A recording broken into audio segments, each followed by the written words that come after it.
Jadi membuat lembaga sosial itu, lembaga pendidikan itu, itulah sarana untuk mengkapitalisasi kebahagiaan yang sudah kita miliki. Ya kan? Jadi sarana itulah yang kita tidak merasa bekerja, tetapi itu kerja dinamis yang langsung akan mempengaruhi perjalanan hidup kita. Maka bagaimana mengkapitalisasi energi positif yang ada di diri kita, ini bisa menjadi kontinuitas perjalanan kebaikan ke depan. Dan tidak kita harus menjalankan, orang lain yang menjalankan. Berbagi inspirasi di Inspirasi Berbagi.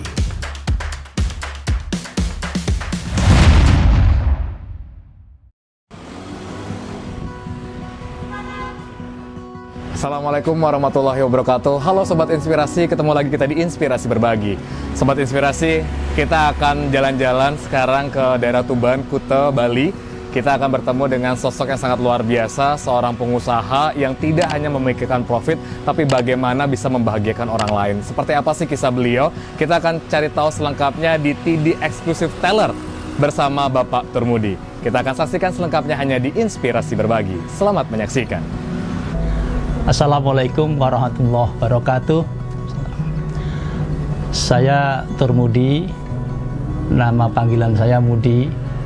Saya sebagai pemilik usaha TD Tailor di Jalan Dewi Sartika, Kuta. Saya juga sebagai penggiat sosial, juga penggiat komunitas pengusaha di Bali. Jadi di awal itu saya pada tahun 1990, saya berkunjung ke saudara saya di Banyuwangi. Ketika di Banyuwangi itu ketemu dengan saudara di sana, disuruh ke Bali. Saya ada 3 bulan di Banyuwangi itu. Saya nanam jeruk di sana, nanam jeruk, bertani lah kira-kira. Setelah 3 bulan, saudara saya itu tahu saya bisa bahasa Inggris gitu. Disuruhlah saya ke Bali, nemuin saudaranya dia yang ada di Bali. Datanglah saya ke Bali dan nemuin orang yang dituju itu. Nah, yang menjadi saya tidak mampu mengatakan itu apa? Sangat tidak enak sekali itu adalah orang yang tak tuju itu, saya akan menumpang pada orang yang tak tuju. Orang yang tak tuju itu numpang juga pada orang lain. Jadi ini yang saya menjadi suatu awal yang harus saya ingat sampai sekarang. Nah itulah, setelah menumpang saya kan gak enak, saya jalan. Berjalan itu tidak sengaja ada tulisan di toko gitu, dengan bahasa Inggris ya, jadi vacancy gitu. Saya masuklah di situ, saya bertanya tentang vacancy itu. Nah, saya diterima oleh pemiliknya itu, namanya Barbara, orang Amerika, orang Kanada. Nah setelah itu saya ditanya kredit segala macam. Nah, tidak begitu lama.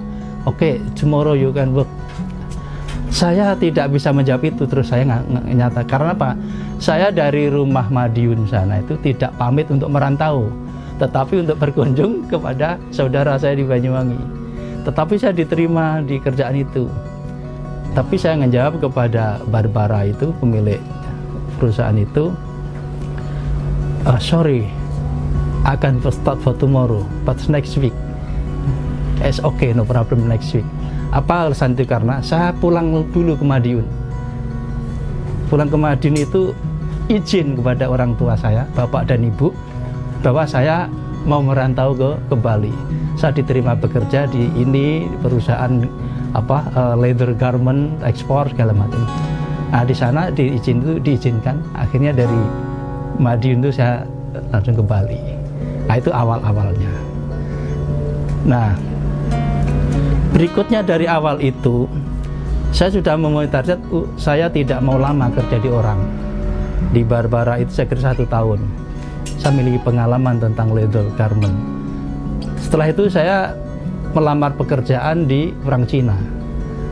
bagus ini, diterima di Maharani Silver pada waktu itu. Depan Gelail itu ada Maharani. Saya di situ sebagai quality control. Saya diajari semuanya tentang silver dan saya jadikan quality control. Tapi saya juga nggak mau lama di sini, setahun aja gitu. Setelah setahun saya melamar kerja di hotel sebagai marketing waktu itu, sales, bukan marketing tapi sales. Sengaja nyari customer dari restoran ke restoran, ke kafe gitu ya, touch. Tapi saya juga mau lama di situ, hanya ingin praktis bahasa Inggris saja. Setelah itu tidak sampai 1 tahun saya keluar. Nah, saya sambil bekerja itu saya jalan-jalan nyari kerjaan. Dalam perjalanan itu saya sambil berdoa ya bagaimana jalan yang terbaik buat saya. Ketemulah satu orang yang namanya satu orang ini menyapa saya. Saya jalan waktu itu habis Isya kayaknya. Disapa, Mas dari Madiun ya? Loh, siapa Mas? Mas tahu saya dari mana? Saya kayaknya kenal. Dulu saya sekolah di MAN Kembang Sawit Madiun. Loh, oh iya saya juga. Iya Pak, Mas kakak kelas saya katanya gitu. Terus sekarang di mana kamu? Ah gini cerita-cerita kita. Oke, besok ketemu lagi di sini ya. Kira-kira gitu. Saya ditawarin pekerjaan dengan menemukan orang itu untuk mengelola tokonya. Saya resignlah dari hotel itu dan mengelola toko orang itu. Orang itu sampai sekarang masih komunikasi baik, silaturahim baik, dan saling sapa baik. Sampai sekarang orang itu, saya tidak meninggalkan itu. Nah, orang yang tak tumpangin dulu, jadi saya numpang ke orang, orangnya numpang lagi orang. Yang ditumpangin itu sampai sekarang saya masih berhubungan baik. Tapi orang yang tak tumpangin, yang tak tuju itu sudah meninggal. Nah, ini dalam rangka mencari anak-anaknya itu di mana tak cari sekarang. Sudah ada petunjuk ada di daerah Palapa katanya. Nanti akan saya cari. Ini perjalanan pribadi saya ya. Nah, mengapa saya pindah dari itu? Memang saya punya cita-cita usaha. Saya menjadi pemikiran atau cita-cita jadi pengusaha itu sejak berangkat dari rumah di itu sih pengusaha. Tapi kita kan tidak bisa memulai langsung tanpa mempunyai suatu pengalaman apa. Dari ketiga tempat usaha kerja ini saya jadikan suatu pengalaman untuk menjadi pengusaha. Nah, setelah kenal orang ini memegang toko ini sudah separuh saya sudah jadi pengusaha. Karena toko ini diserahkan pada saya untuk ngelola dari kosong ya, dari nol artinya. Kelola dalam waktu 1 tahun, saya bisa ngontrak lagi toko satunya lain. Tapi kan saya kerja ke orang. Saya berpikir dalam 1 tahun itu berarti saya sudah bisa berbisnis, kira-kira kan gitu. 1 tahun lagi, 2 tahun, saya izin resign dari tempat itu untuk berbisnis sendiri. Pemiliknya kan kaget, ada apa? Ada apa Mud? Manggil saya Mud gitu, jadi enggak ada apa-apa Mas, saya bilang gitu. Karena tahun depan saya harus menikah. Dan setelah menikah saya harus mandiri, tidak ikut orang lain. Itu aja prinsip saya, izin saya gitu. Kan nggak apa-apa, walaupun menikah, saya nggak bisa itu Mas. Padahal saya harus mandiri, menikah, punya usaha sendiri, kira-kira gitu lah. Nah, dalam itu, perjalanan itu akhirnya dikasih, tetapi carikan pengganti seperti kamu, katakan gitu. Nah, ini yang sulit saya bilang gitu. Ada pengganti tapi juga nanti Mas didik aja bilang gitu. Nah, akhirnya berjalan. Dalam perjalanan itu saya memulailah usaha ini. Di tahun 1995 saya mengawalin itu. Jadi 1 tahun 91, 92 di Silver, 93 ini di Bali Garden, 94 ini, 95 ini ikut orang tadi. 95 saya membuat usaha TD Tailor ini.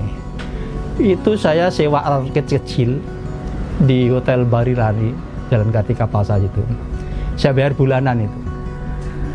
Saya punya tabungan selama kerja di 2 tahun itu, saya punya tabungan. Saya belikan tuh kain semuanya. Tokonya saya bayar bulanan di hotel. Nah, yang berikutnya, yang lain-lain ini sambil berjalan saya ngawalin. Nah, perjalanan dalam 1 minggu pertama itu saya kumpulin uang untuk membayar kontrak bulan depan itu.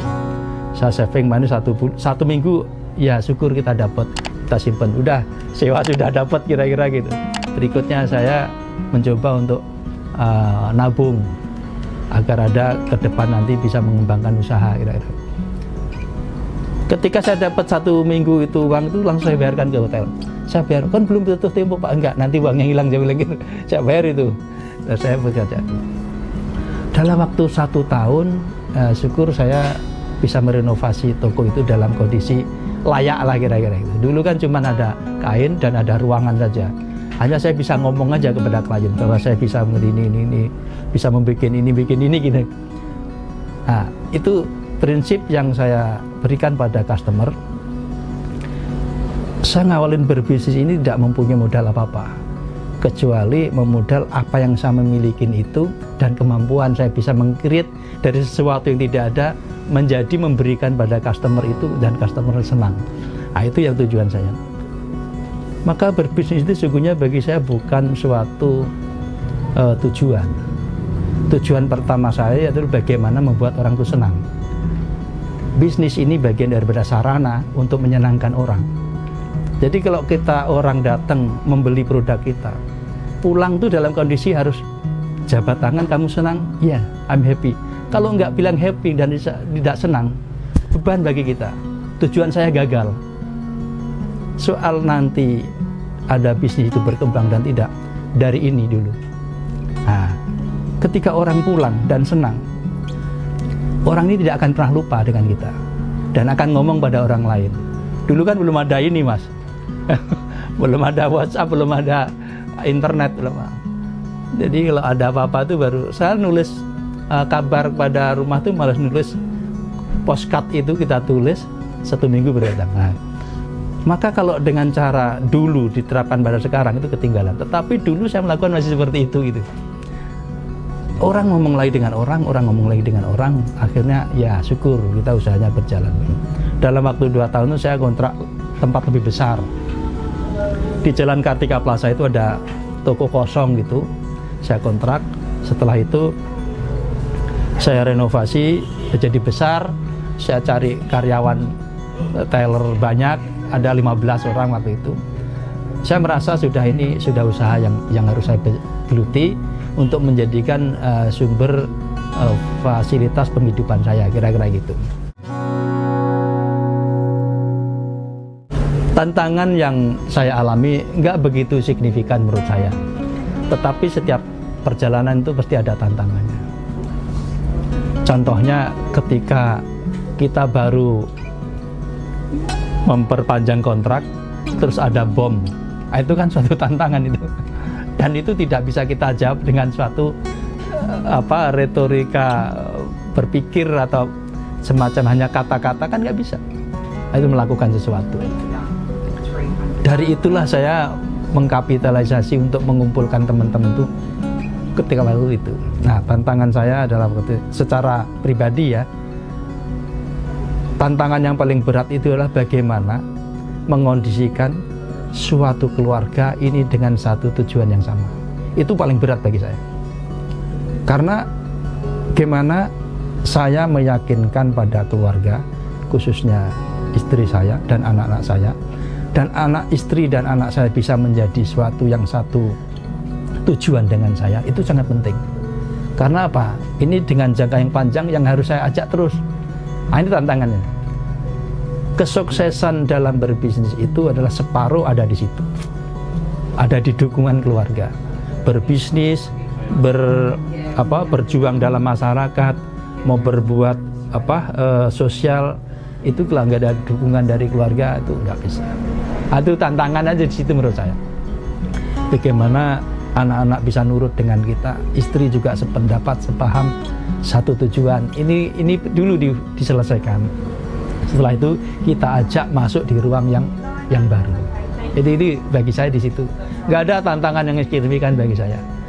Karena saya merumuskan gini, hidup, bisnis, itu sesungguhnya kan sudah ada pakem panduannya.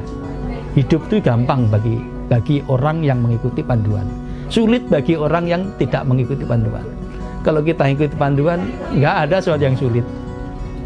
Tantangan ketika itu memang ada tantangan itu. Ikuti aja panduan, agar kita tidak merasa sesuatu yang sifatnya kesulitan. Kira-kira gitu.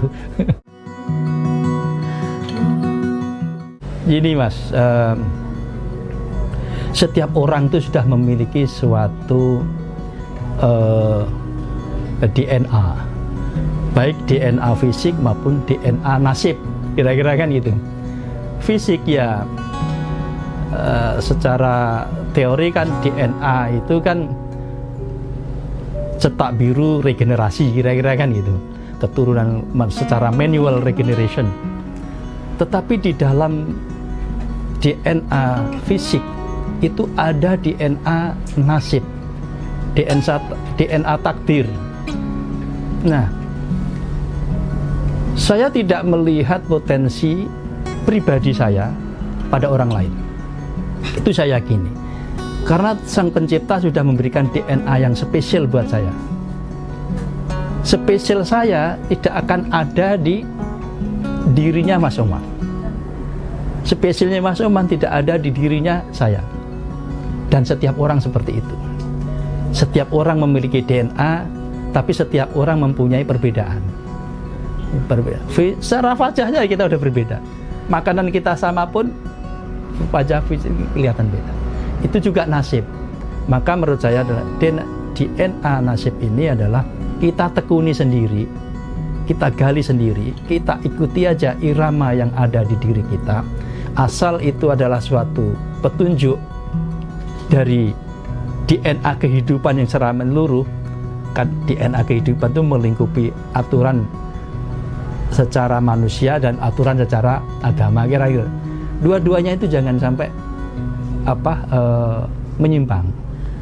Maka DNA itu akan mengikuti berdasarkan roadmap ini. Peta ini kan sudah ada. Kalau orang sukses mencari inspirasi dari kesuksesan orang lain, itu boleh. Tapi siapapun tidak akan bisa mensukses seperti orang itu. Nggak bisa itu. Kesuksesannya akan mencapai kesuksesan sendiri. Nah, ini yang saya maksud. Kita gali aja DNA nasib diri kita sendiri berdasarkan rumus-rumus dan daripada aturan-aturan yang mengikat pada kehidupan kita, kehidupan secara sosial walaupun secara beragama, prinsip-prinsip dari keyakinan kita kepada suatu keyakinan pada suatu keputusan atau kepada zat yang pencipta ini harus kita yakini dulu. Disitulah kita diarahkan pada suatu arah yang sebenarnya DNA kita itu di mana. Nah, ini kan tidak bisa saya katakan seperti ini. Ingin lebih dalam lagi nanti Mas Oman sering sama saya. Saya ajak berjalan dan saya tunjukkan itu. Nah, kira-kira gitu. Menarik, Pak Haji. Mau promosi atau mau langsung ke closing statement? Nah, caranya gini, saya sampaikan lagi seperti itu. Kalau kita dalam berbisnis ini suatu tujuan, maka kita hanya stop di situ. Kita hanya sebatas puas dan bangga, ya kan? Tetapi bukan kebahagiaan. Bedakan ini. Puas dan bangga itu adalah emosional.